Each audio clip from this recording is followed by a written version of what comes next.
camp du Mont-Saint-Jean est un ancien camp militaire situé près de Boulay, dans le département de la Moselle.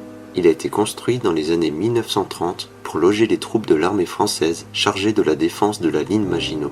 L'invasion de la France via la Belgique met cependant la ligne Maginot hors jeu et l'annexion de la Moselle par l'Allemagne remet le site du Mont-Saint-Jean entre les mains de l'armée allemande en 1940.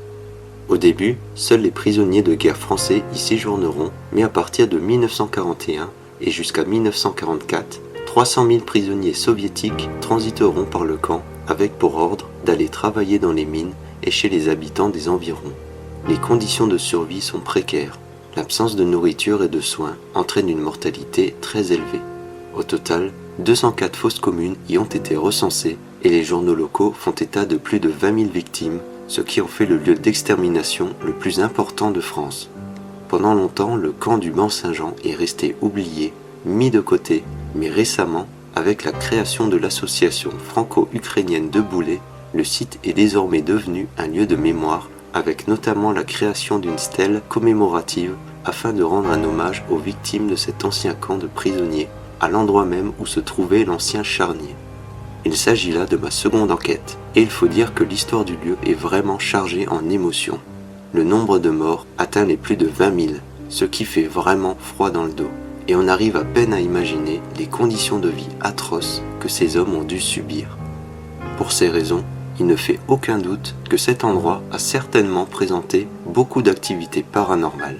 Par contre, comme les faits se sont déroulés il y a plus de 70 ans, il y a des chances pour que cette activité se soit dissipée avec le temps.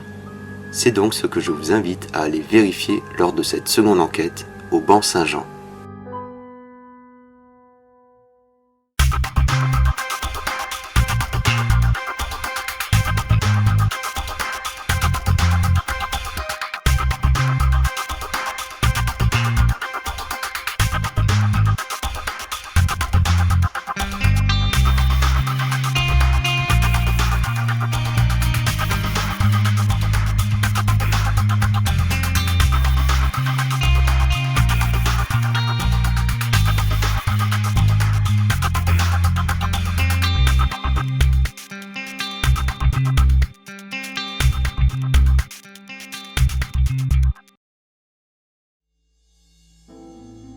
Pour cette enquête, nous allons adopter une approche complètement différente que celle utilisée au sanatorium.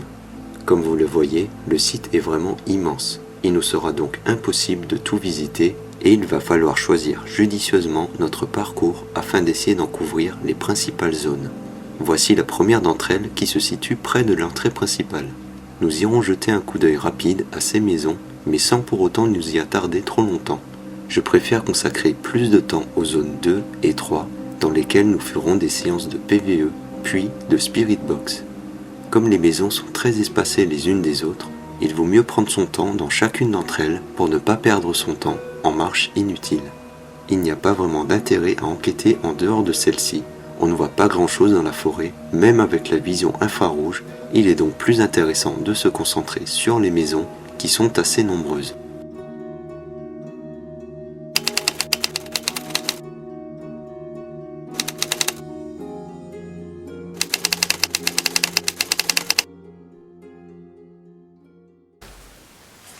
Tu m'as emmené là. Ouais, attention. Voilà, c'est plein des trous là. Attention, où est-ce qu'on marche? Ouais, t'inquiète pas.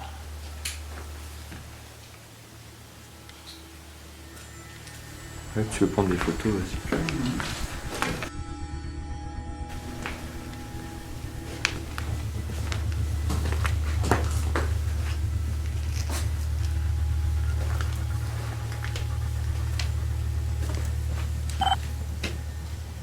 À chaque fois que vous apercevrez ce logo, cela signifiera que quelque chose va bientôt se passer. Il disparaît lorsque l'événement en question se termine.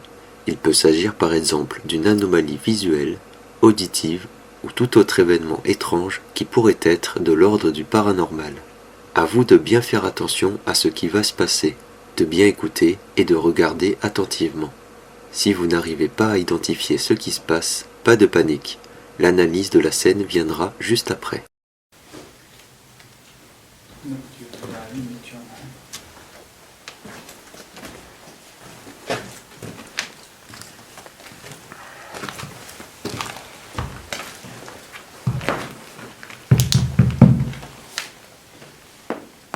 qui a fait ça. Ouais, c'est demi-parquet. Alors que nous débutons à peine notre enquête, une série d'événements étranges se montre à nous. Le premier événement est une voix, ou plus probablement un PVE, car je ne semble pas du tout réagir à cette voix, sortant même de la pièce pour rejoindre Thomas. Nous nous sommes justement demandé avec Thomas s'il ne pouvait pas s'agir de sa voix lors de l'analyse, mais lorsqu'on écoute attentivement, le timbre de la voix n'est pas tout à fait le même que celle à Thomas, et surtout, on ne comprend absolument rien de ce qui est dit.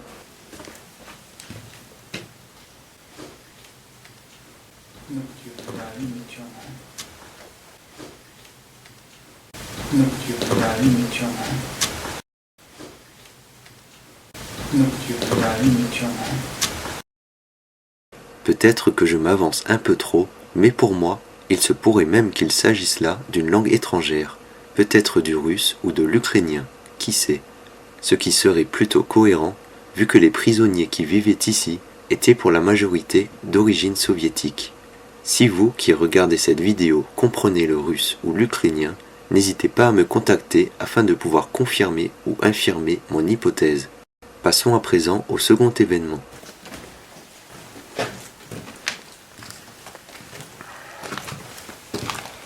Alors que je sors de la pièce, on entend une espèce de voix ou de bruit qui pourrait même ressembler à un souffle.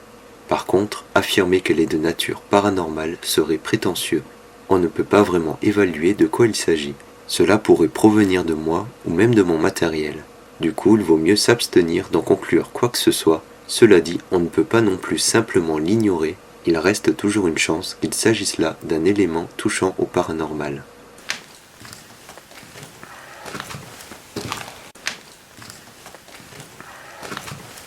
Nous terminons à présent avec ce dernier passage. C'est toi qui as fait ça. Thomas teste le plancher du sol en frappant plusieurs fois avec ses pieds. Jusque-là, rien d'anormal. Cependant, lorsqu'on écoute bien, on entend quelque chose qui ressemble à 2 coups, car le son semble différent. Peut-être que quelqu'un souhaite signaler sa présence en répondant à Thomas. Bien sûr, ce n'est qu'une supposition. Nous ne pouvons pas l'affirmer à 100%, mais cela y ressemble vraiment lorsqu'on écoute bien les différents bruits obtenus.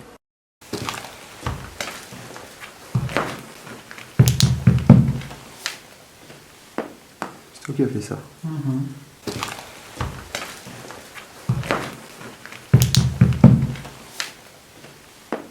C'est toi qui as fait ça. Ouais, c'est demi-parquet, du bois, à l'époque. Nous nous attarderons encore plusieurs minutes dans cette maison, cependant nous ne relèverons rien d'anormal. Nous voici donc à présent en route vers les prochaines maisons.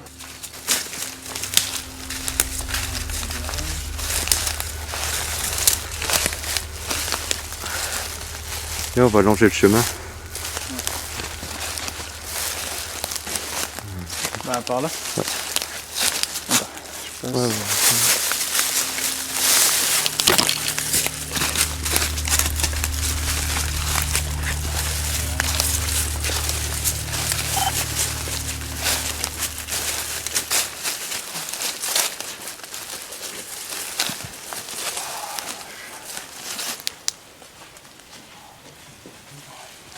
Bon, ça va, on voit quand même. J'arrive quand même à voir un petit peu. Jusqu'à, je dirais, 30-40 mètres. Comme tout à l'heure, plusieurs anomalies auditives se font entendre. Difficile par contre de dire s'il s'agit de voix, de PVE ou d'autres choses qui pourraient être rationnellement explicables. Cependant, ce qui est très intéressant de constater, c'est qu'à la première voix qu'on entend, je semble réagir à celle-ci. Je m'arrête d'un seul coup et je me tourne immédiatement vers la droite en allumant ma lampe de poche, comme si j'avais ressenti une présence vers cet endroit. Par contre, je ne semble pas avoir entendu quoi que ce soit, je l'aurais signalé à Thomas, au lieu de continuer à lui parler comme si de rien n'était. Pour ces raisons, je dirais qu'il est plus probable qu'on ait affaire à des PVE plutôt qu'à des voix.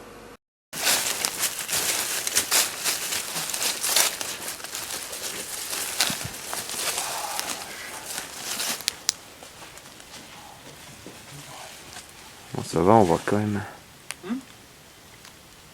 J'arrive quand même à voir un petit peu.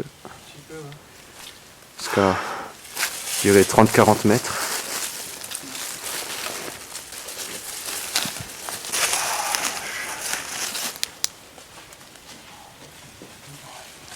Bon, ça va, on voit quand même.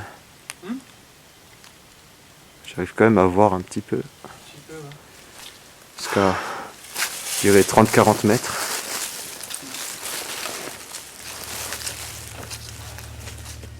Nous arrivons quelques instants plus tard dans une nouvelle maison. Ce qu'on peut constater, c'est qu'elles sont toutes construites sur le même modèle. Du coup, il est d'autant plus difficile de se repérer, déjà qu'on ne voit qu'à quelques mètres devant nous avec nos lampes de poche. Une autre chose à préciser, c'est que tous les escaliers menant à l'étage ont été volontairement murés par le gouvernement.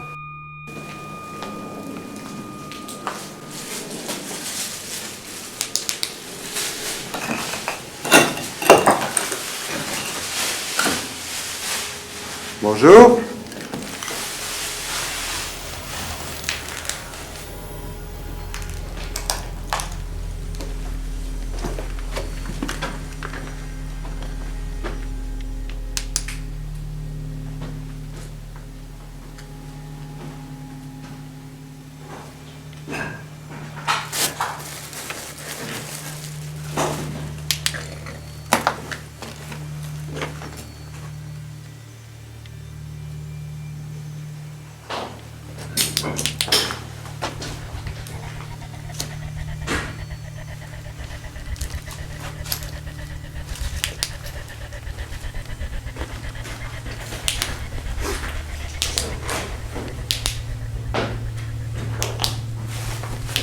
Je te passe un enregistreur.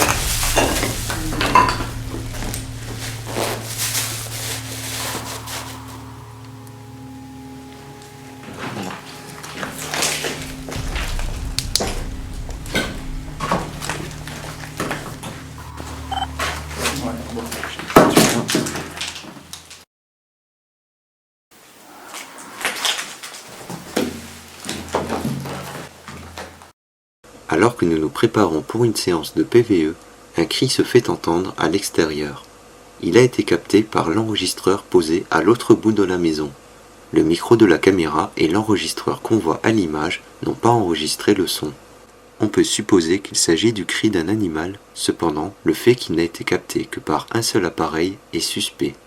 Certes, l'enregistreur est posé légèrement plus loin dans la maison, mais on aurait dû tout de même, en amplifiant bien le son, l'entendre au moins sur un des deux autres appareils. Du coup, nous avons peut-être affaire à un cri d'origine paranormale. Évidemment, nous ne pouvons pas en être sûrs à 100%.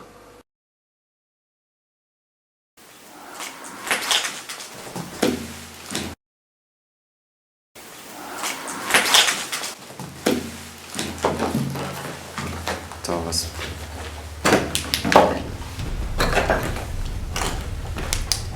On va éviter de marcher et on va poser des questions. Est-ce qu'il y a quelqu'un ?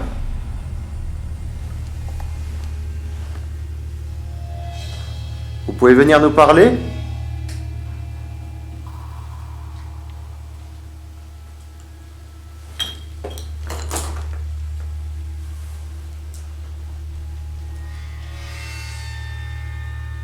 Allô ?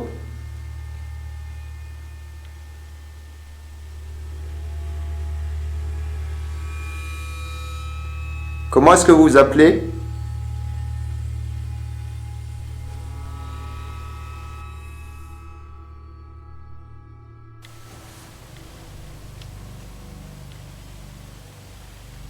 La séance de PVE durera une dizaine de minutes, mais nous n'obtiendrons rien. Nous décidons de nous remettre en route et nous nous enfonçons un peu plus profondément dans le camp, vers la deuxième zone de maison. Comme vous pouvez le voir à l'image, nous sommes donc actuellement entre les deux zones.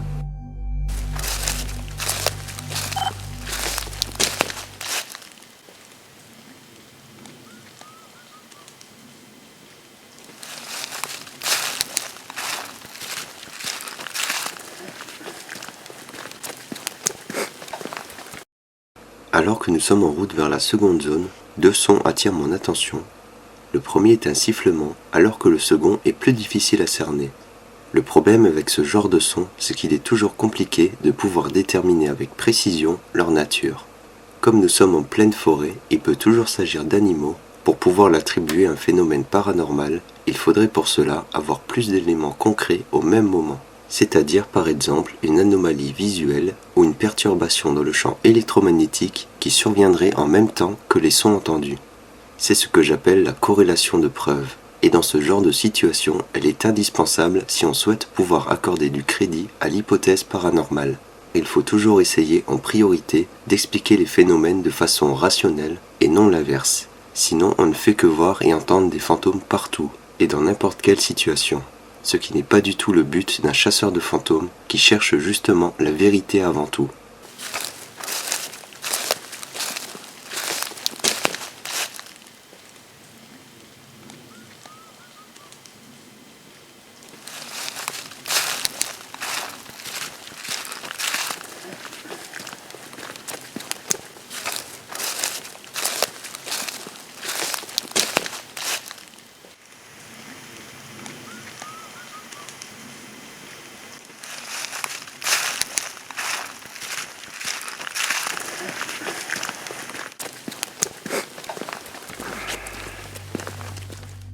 Après plusieurs minutes de marche, nous voilà arrivés dans la seconde zone. À partir de maintenant, nous ferons systématiquement une séance de PVE dans chacune des maisons visitées en disposant un enregistreur à l'entrée, l'autre étant avec Thomas, et quant à moi, je dispose du micro de ma caméra.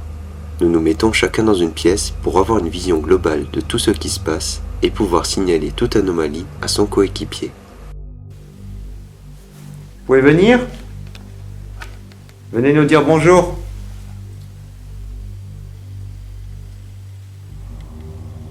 On vient en ami.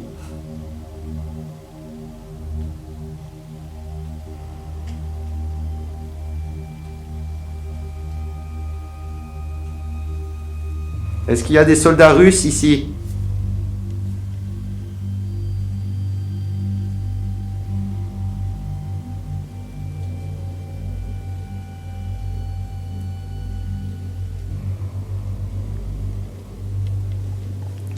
On vous a tué ici ?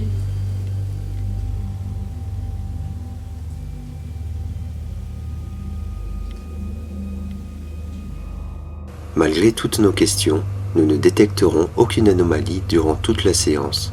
Nous décidons donc de passer à la maison suivante. Vas-y, mitraille les photos dès que t'arrives.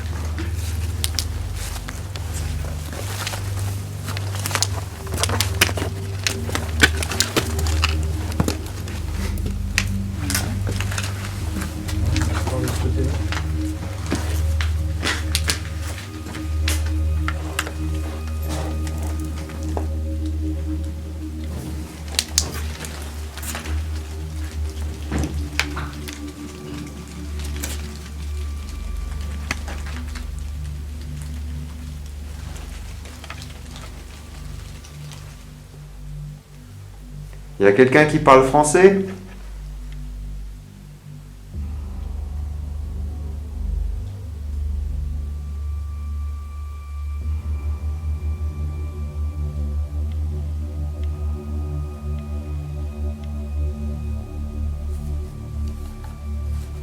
Je me mets à la fenêtre juste.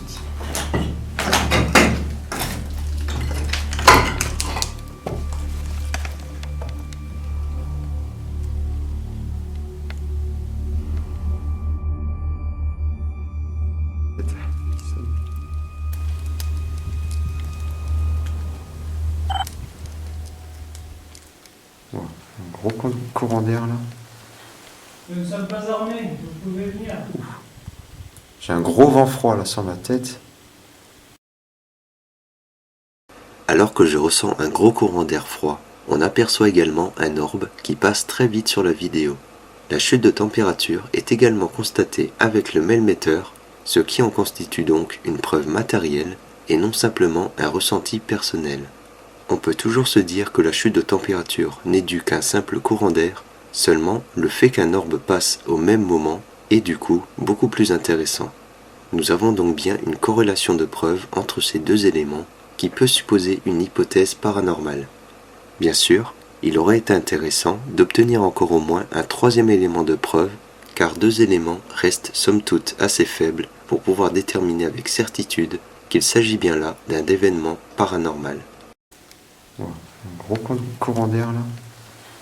Nous ne sommes pas armés, vous pouvez venir.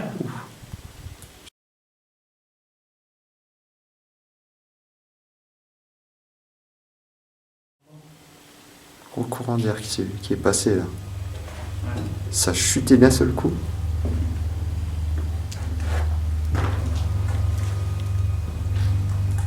Et ça remonte. Nous nous attarderons encore un certain moment, mais il n'y aura cependant aucune autre anomalie. Heureusement, la pluie s'est un peu calmée. Je peux donc continuer à filmer avec ma caméra.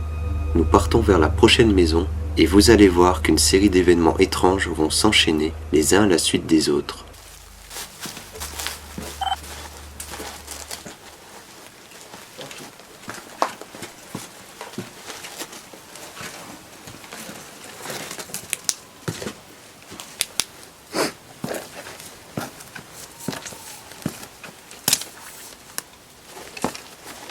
Ça devait être un animal.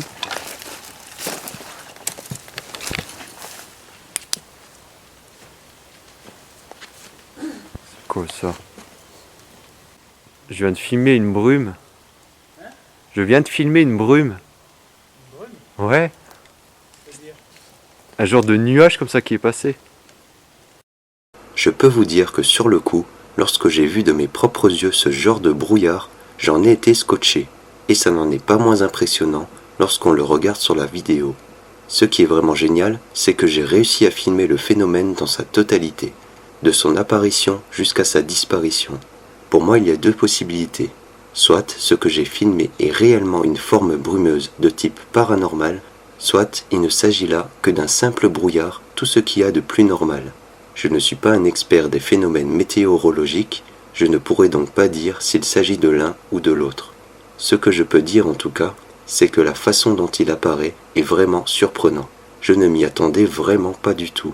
N'hésitez pas à me dire ce que vous en pensez dans les commentaires.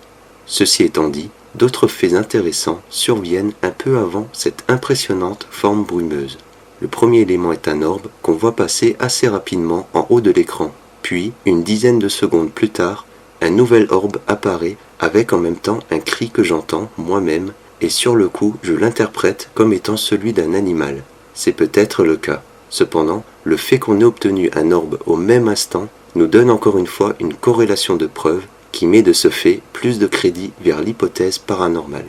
Je vous propose de repasser le passage dans sa globalité, maintenant que vous avez toutes les informations.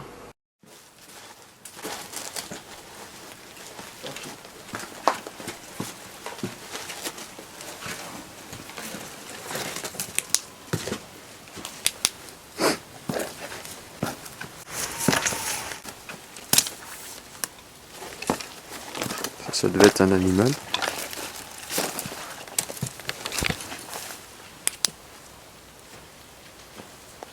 C'est quoi ça? Je viens de filmer une brume. Je viens de filmer une brume. Ouais. Un genre de nuage comme ça qui est passé. Un nuage d'1 mètre ou je sais pas quoi. Il est passé comme ça. C'est bizarre. Un genre de brume comme ça qui est passé. C'est trop bizarre.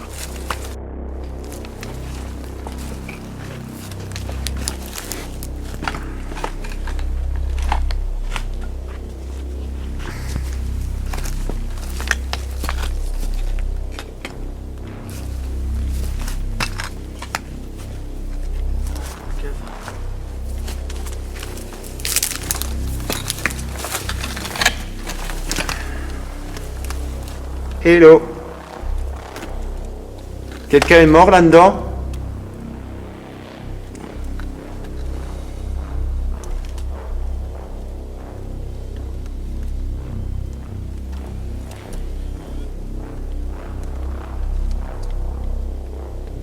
C'était un reflet.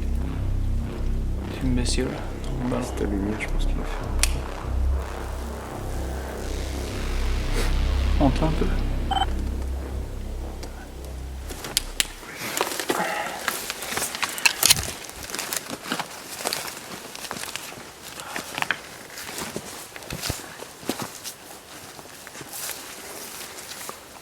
Ah, attends, comment on accède là? Non, redescendez pas. On laisse ma route.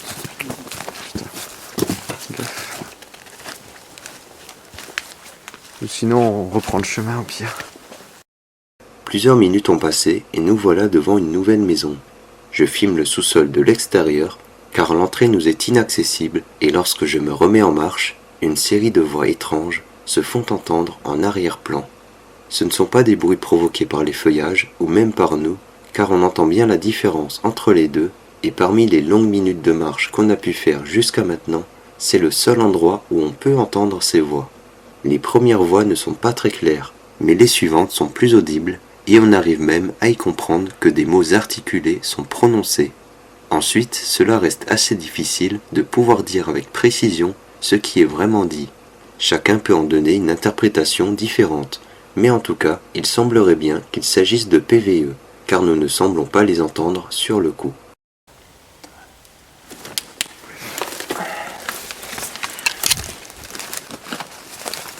Ah, attends, comment on accède là? Non, redescendez pas. On laisse ma route. Gaffe.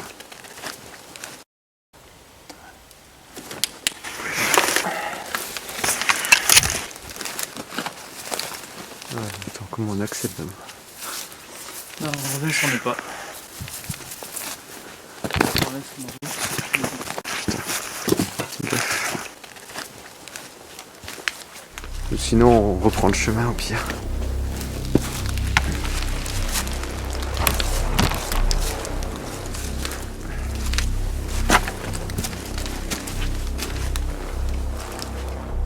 Y a quelqu'un ici?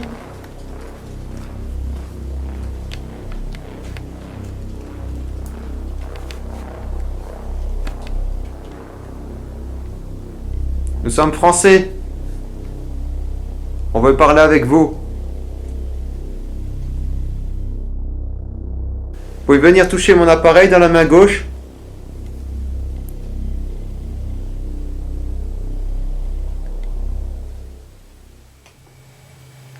Nous sommes des enquêteurs. Français. Cognez contre un mur.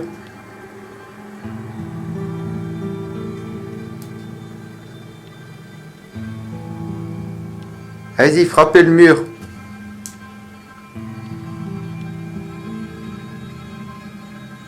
Malgré notre insistance, nous n'aurons aucune réponse à nos questions. Aucune anomalie ne seront détectées.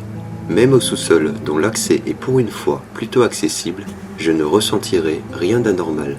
Nous sortons donc pour nous diriger à présent vers la 3e zone. Sur le chemin, nous croisons une maison un peu isolée des autres. Allons voir ce qui s'y cache.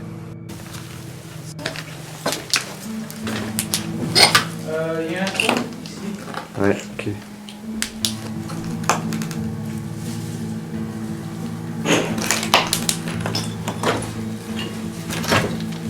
Un deuxième trou.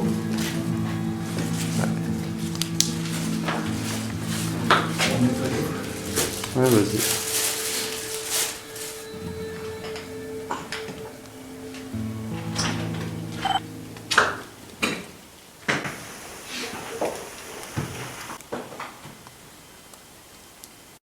Ma caméra parvient à enregistrer ce qui ressemble à un cri ou une voix qui semble venir d'assez loin. J'ai dû par ailleurs un peu amplifier le son car on l'entend à peine. Par contre, ce son a également été capturé par un enregistreur qui était posé sur une autre fenêtre de la maison et il est beaucoup plus audible sur celui-ci. Voici ce qu'on entend sur la bande de l'enregistreur.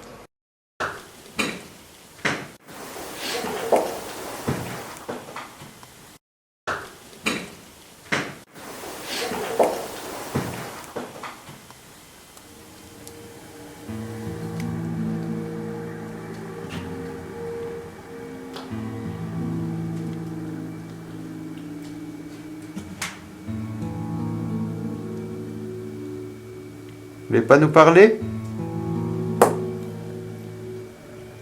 Ouais, c'est moi.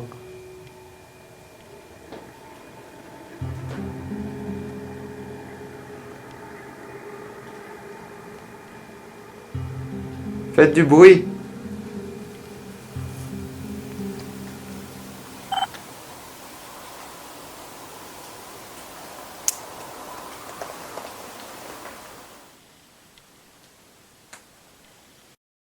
Encore une fois, un cri ou une voix a été capté par l'enregistreur laissé sur le rebord de la fenêtre. Il semble comme tout à l'heure venir de l'extérieur. Cette fois-ci, ma caméra n'a pas réussi à enregistrer le son. Serait-ce une réponse à ma question posée un peu plus tôt, ou est-ce juste le cri d'un animal venant de loin? Impossible de vraiment le savoir. En tout cas, comme tout à l'heure, ce son ne montre pas de réels signes d'intelligence. Et comme il semble venir de l'extérieur, je serais enclin à dire qu'il n'est pas de nature paranormale. Faites du bruit!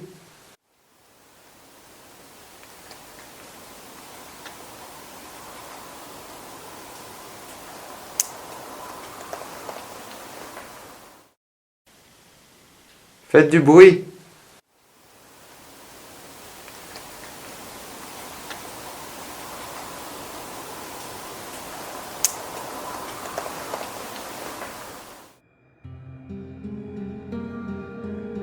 Nous restons encore une dizaine de minutes à poser des questions, mais rien d'anormal ne se passera. Nous entrons à présent dans la 3e zone de maison. Mon objectif dans cette zone est d'essayer d'obtenir des signes d'intelligence grâce à la Spirit Box. J'avais obtenu de très bons résultats lors de ma première enquête et j'espère bien qu'il en sera de même. Comme souvent, j'aime bien d'abord commencer par une séance de PVE.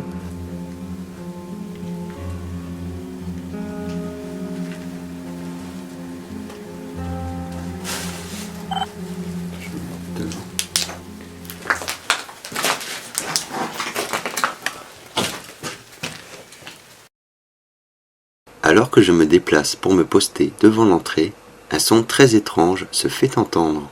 Est-ce une voix? Pas évident à dire. Mais en tout cas, il ne s'agit pas d'un défaut de mon matériel. Le son était capté par ma caméra, mais également par l'enregistreur que vous voyez à l'image. S'agit-il du bruit d'un animal? Je ne pense pas. Lorsqu'on analyse en détail, on se rend vite compte qu'il vient d'assez près. Je dirais à seulement quelques mètres de moi, car je n'ai pas eu besoin d'amplifier le son, et on l'entend très nettement. Il ne provient pas non plus du bruit que je fais en marchant, car on entend bien qu'il vient en superposition à celui-ci. À partir de toutes ces informations, je n'ai pas vraiment d'explication rationnelle à donner pour expliquer l'origine de ce son. Il est donc très probable, dans ce cas, qu'on ait affaire à une voix d'origine paranormale. Je vais me mettre devant.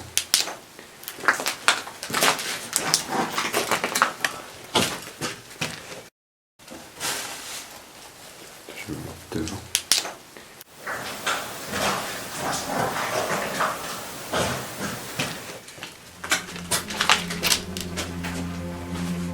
Après un certain moment, je décide de mettre fin à la séance de PVE pour voir ce qu'on peut obtenir avec la Spirit Box. Alors que nous sommes en train de préparer le matériel, l'enregistreur que j'avais laissé tourner sur le rebord d'une fenêtre enregistre une multitude de voix inquiétantes, semblant venir de l'extérieur.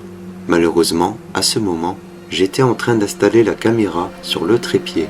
Je n'étais donc pas en train de filmer. Vous allez donc entendre la bande de l'enregistreur, mais ce que vous voyez à l'écran a été filmé plusieurs minutes par après. Vous nous entendrez parler, Thomas et moi.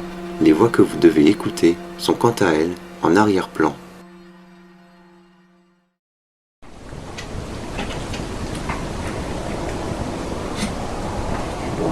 Dans un sens. Dans un sens. C'est un carré, non? Ouais.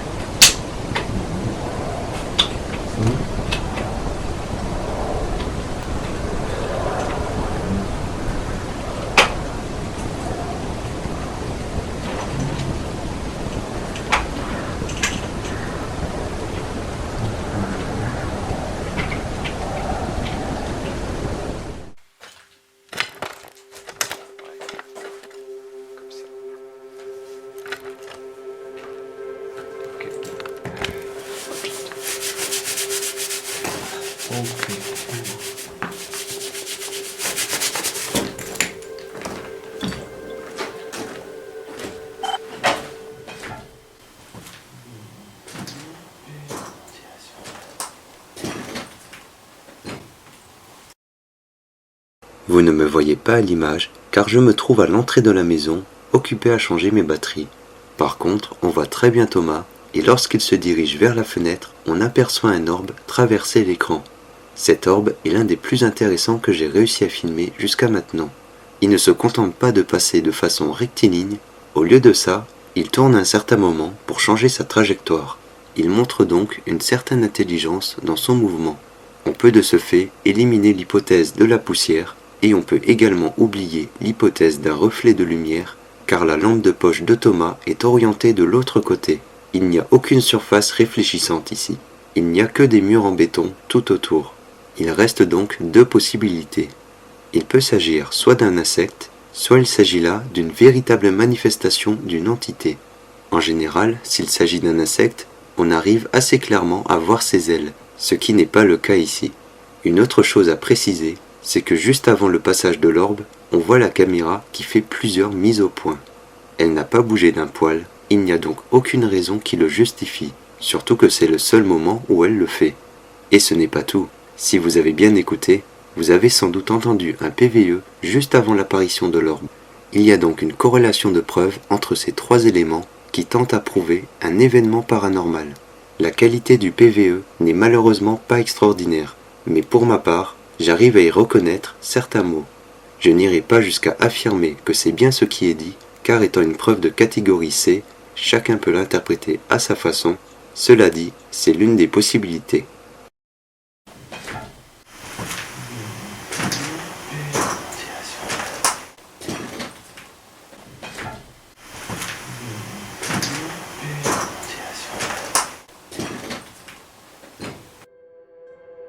Je décide à présent de tester ce qu'on peut obtenir avec la Spirit Box.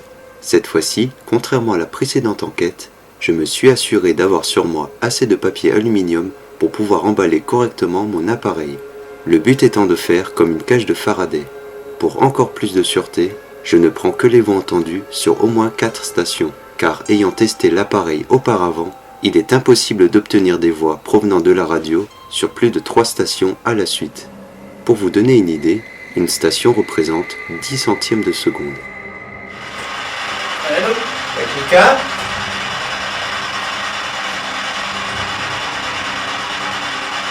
Allô?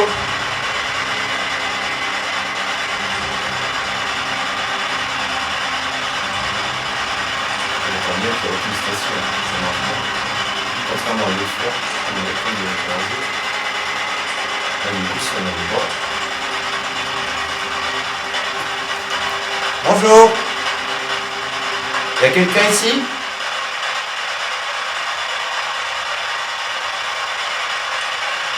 Vous vous appelez comment?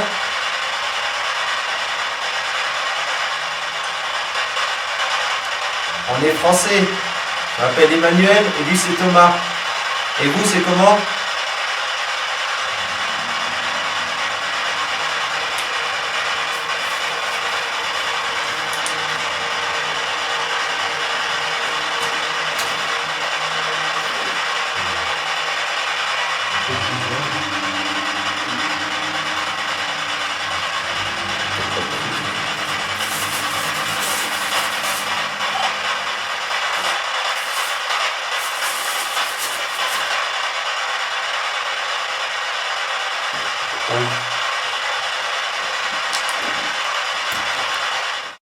Le calme plat régnait jusqu'à maintenant, jusqu'au moment où il me semble entendre du bruit à l'extérieur.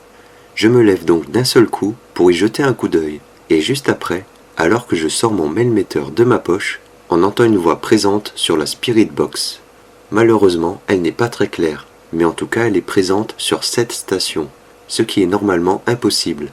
En plus, mon papier aluminium bloque parfaitement les fréquences radio. Aucune voix ne devrait se faire entendre en temps normal. De plus, au même instant, je constate que le champ électromagnétique est subitement monté à 1 milligauss, ce qui n'est jamais arrivé jusqu'à maintenant, et ce fait survient juste au moment où on entend cette fameuse voix. Il y a donc une corrélation entre ces deux éléments qui tend à prouver un événement paranormal.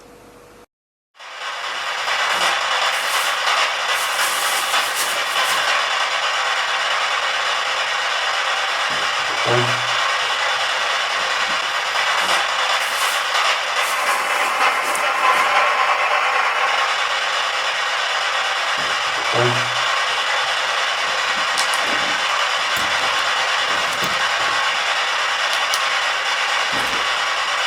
On va monter à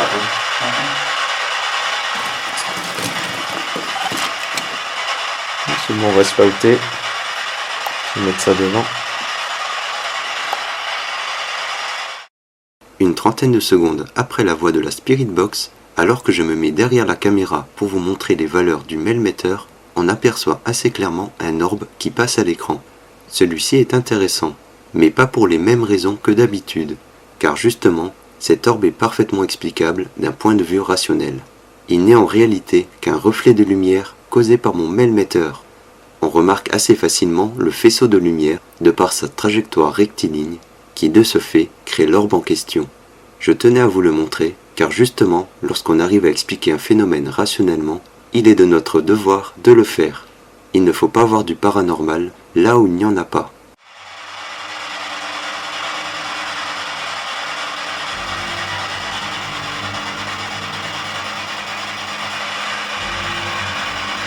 On veut parler avec vous.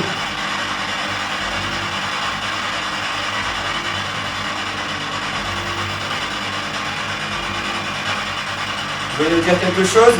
Ou faire du bruit?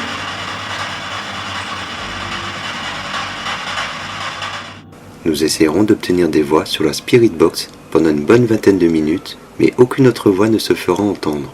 Du coup, nous décidons d'aller dans une autre maison pour voir si nous pouvons obtenir de meilleurs résultats. Il y a quelqu'un ici?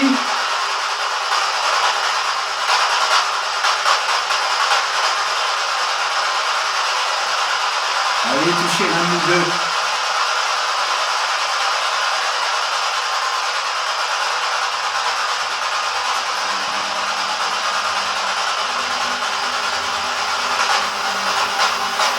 Dites un mot.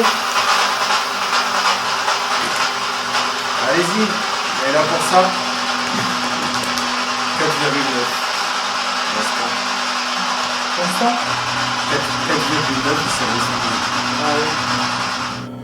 Le Melmeter monte soudainement jusqu'à 4,9 milligauss, ce qui est énorme, et ce pourrait bien être une réponse à ma demande formulée un peu plus tôt, qui est de toucher l'un de nous deux.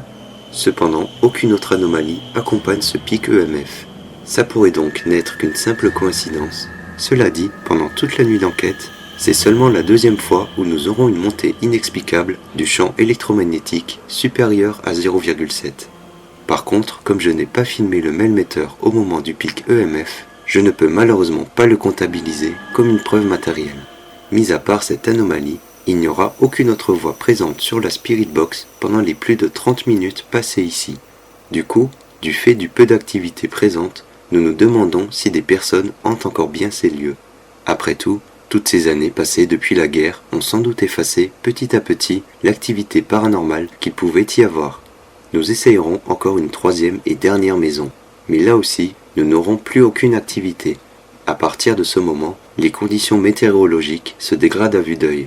Il fait près de 0 degré et de la neige commence à tomber. Du coup, ma caméra n'arrive plus du tout à garder une image nette. Nous décidons alors de clore cette enquête qui aura somme toute duré au total un peu plus de 5 heures. En ce qui concerne les conclusions de l'enquête, je peux facilement affirmer qu'une hantise résiduelle est toujours présente dans le camp du Banc-Saint-Jean, de par la multitude d'anomalies auditives telles que des voix, des PVE et d'autres bruits étranges, mais aussi par les nombreux orbes présents, parfois même en corrélation avec d'autres éléments, ce qui renforce le facteur paranormal. En revanche, en ce qui concerne une hantise intelligente, je ne peux rien affirmer. Quelques éléments semblent aller dans son sens, mais ils ne sont pas assez convaincants. Par contre, ça ne signifie pas qu'elle n'existe pas. Simplement, cette nuit-là, nous n'avons pas réuni assez d'éléments prouvant une telle hantise. N'oubliez pas que les fantômes ont besoin d'énergie pour pouvoir se manifester, ils ne peuvent donc pas toujours le faire, même lorsqu'ils le souhaitent. Vous pourrez retrouver évidemment toutes ces preuves sur mon site internet emmanuelghosthunter.fr. Je vous remercie de m'avoir suivi et n'hésitez pas dans les commentaires à dire ce que vous pensez de cet épisode. Quant à moi, je vous dis à très bientôt pour une nouvelle enquête.